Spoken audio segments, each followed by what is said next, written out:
Ikatan Hana Dharma Mangrova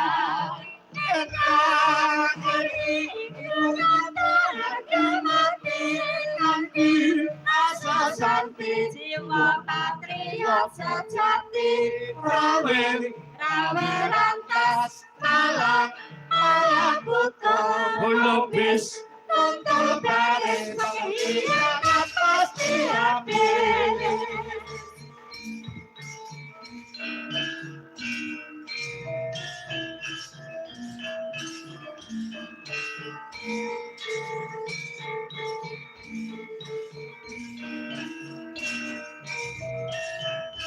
Os. Ya kon. Papilariku dateng ning negara Pancasila dasare negeri utama Undang-undang dasar 45 Bhinneka Tunggal Ika dan Hana Dharma Mangrova NKRI itu nyata harga mati ganti asa santi jiwa patriot sejati rawe rantas malah putus melukis contoh baris pengkhianat pasti habis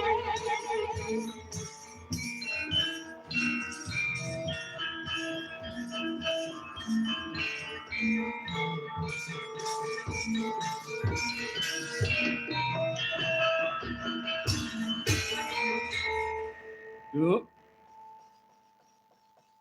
Apa sebabnya tembang 4 pilar bangsa iki mesti tak kumandangake pendak-pendak aku pentas karepe piye mak. Biyen jaman Swargi Pak Taufik Kemas dadi ketua MPR RI kuwi duweni program sing jenenge program 4 pilar bangsa. 4 pilar bangsa iki apa? Siji Pancasila.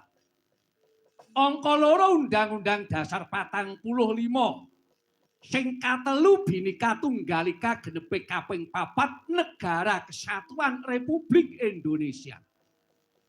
4 pilar iki dadi cagak ing negarane awake dhewe. Mula bebrayan wiwit saka Sabang teko Papua kudu ngerti lan paham apa to karepe 4 pilar bangsa kuwi. Ngopo Pancasila kok kudu dijaga, Mak?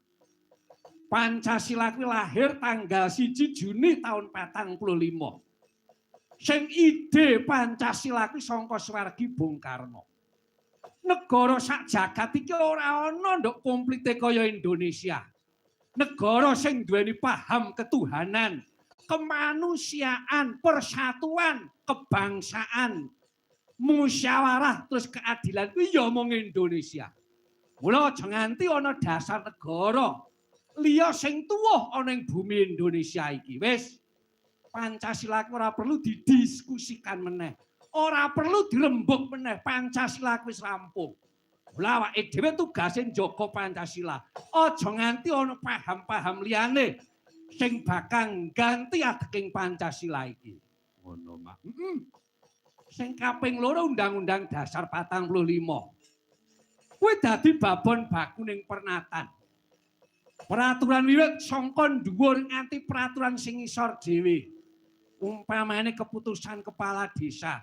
Kuwi babon baku ning hukum kuwi ana Undang-Undang Dasar 45. Nadyan to saperangan wis ana sing diamandemen.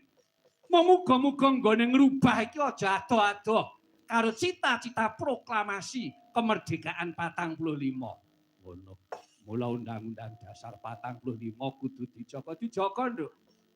Sing kaping 3 Bhinneka Tunggal Ika iki negara keragaman, bentuk keragaman. Indonesia kuwi sugih basa, sugih budaya. Sugih agama.